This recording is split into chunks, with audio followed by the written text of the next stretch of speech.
అదానీ వ్యవహారంపై పార్లమెంట్లో చర్చ జరుగుతోంది. మోదీ అదానీకి అనేక పోర్టులను కట్టబెట్టారని రాహుల్ మండిపడ్డారు. 2022 में अदानी जी अनाउंस करते हैं कि वो $50 बिलियन इन्वेस्ट करेंगे to build the world's largest green hydrogen ecosystem. और इस बजट में बीजेपी की सरकार निर्मला सीतारमण जी कहती हैं हम ग्रीन हाइड्रोजन के लिए बहुत ह्यूज इंसेंटिव्स देंगे। 19,700 करोड़ रुपए हम ग्रीन हाइड्रोजन के लिए देंगे, मतलब अदानी जी को देंगे। बजट में अदानी जी के लिए 50 नए airport, coastal shipping, horticulture, grain storage, ये सब काम आप कर रहे हैं। तो मेरे सिर्फ कल प्रधानमंत्री जी आज कल भाषण देंगे, मेरे उनसे 2-3 छोटे से सवाल हैं। मेरा प्रधानमंत्री जी से 2-3 सवाल हैं।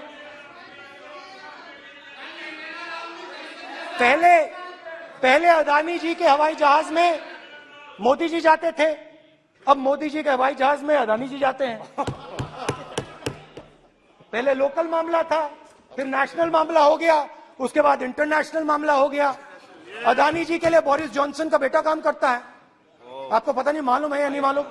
भाई सॉरी, नहीं बेटा भी भाई काम करता है। तो ये मामला पहले गुजरात का मामला था, फिर ये हिंदुस्तान का मामला हुआ, अब ये इंटरनेशनल मामला हो गया है। तो मेरा सवाल प्रधानमंत्री जी से, और सिंपल सवाल है, प्रधानमंत्री जी आपकी फॉरेन ट्रिप्स पे अदानी जी और आप कितनी बार एक साथ गए? अदानी जी, how many times did you travel together with Adani ji?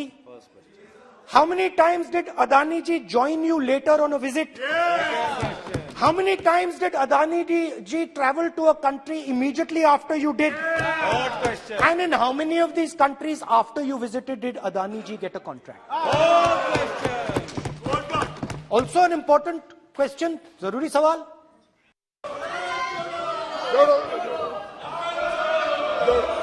Speaker sir, thank you for allowing me to speak on the President's address.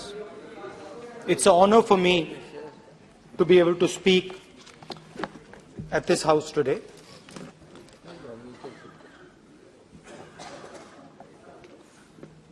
जैसे आप सबको मालूम है, पिछले 4 महीनों में हम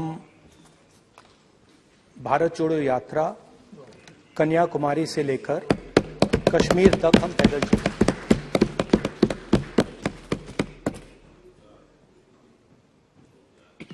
3,600 किलोमीटर तकरीबन। और इस यात्रा पे बहुत कुछ सीखने को मिला।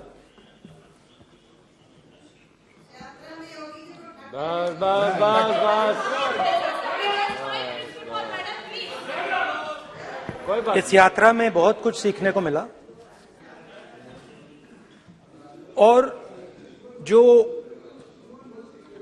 जनता की आवाज, हिंदुस्तान की आवाज है, उसको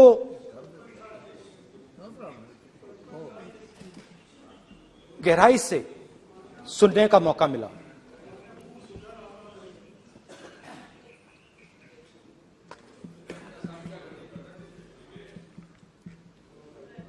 शुरुआत में, यात्रा की शुरुआत में मैंने सोचा था कि 3,500 किलोमीटर चलने हैं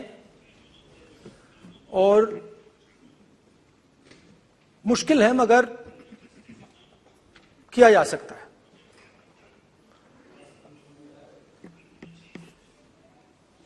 आप भी राजनेता हो, हम भी राजनेता हैं,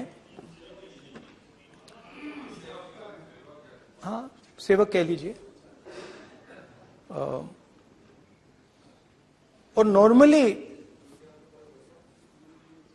आजकल की राजनीति में जो हमारी पुराना ट्रेडिशन था, पैदल चलने का, वो आजकल हम सब लोग, हम भी आप भी, उस ट्रेडिशन को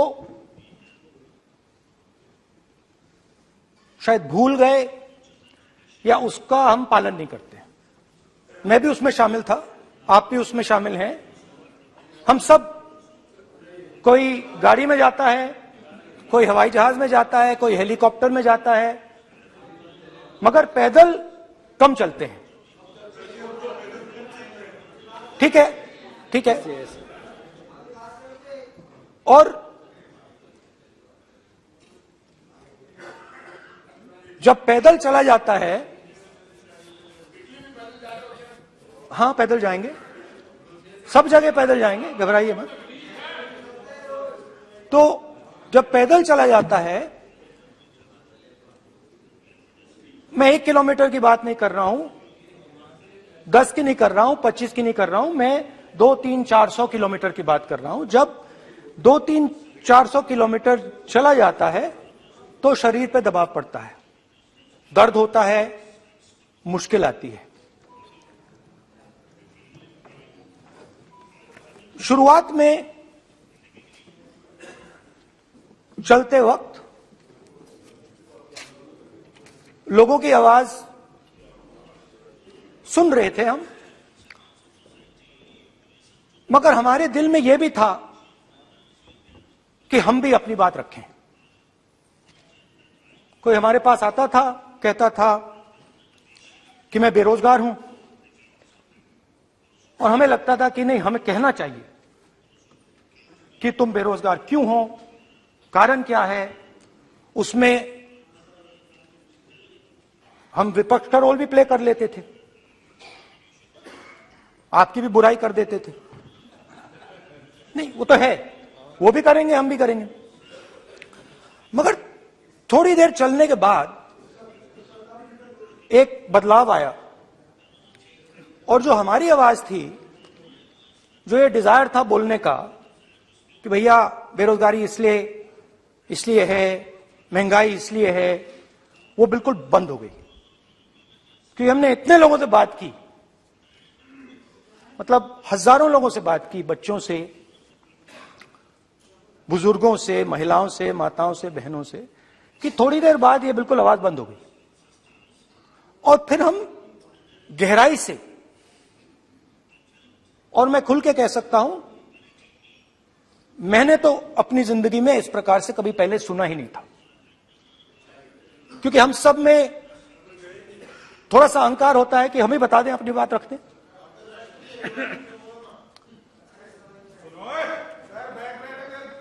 तो आस्ते आस्ते जब हम चले 500-600 किलोमीटर बाद, जनता की आवाज गहराई से सुनाई देने लगी, और एक प्रकार से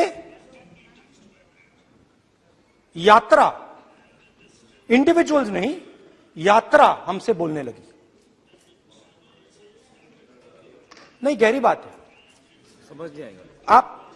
आप समझने की कोशिश करो। यात्रा हमसे बोलने लगी। 200 किलोमीटर आप चलने की कोशिश करिए, पता चल जाएगा। और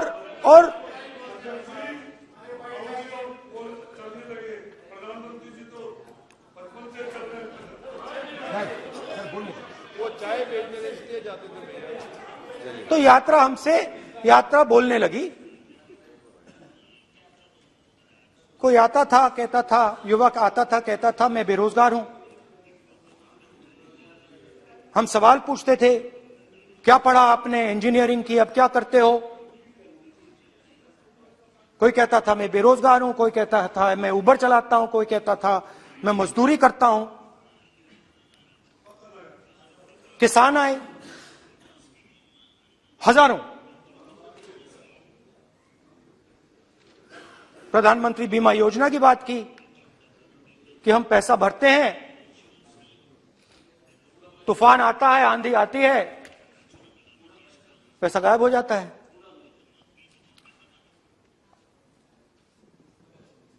किसानों ने यह भी कहा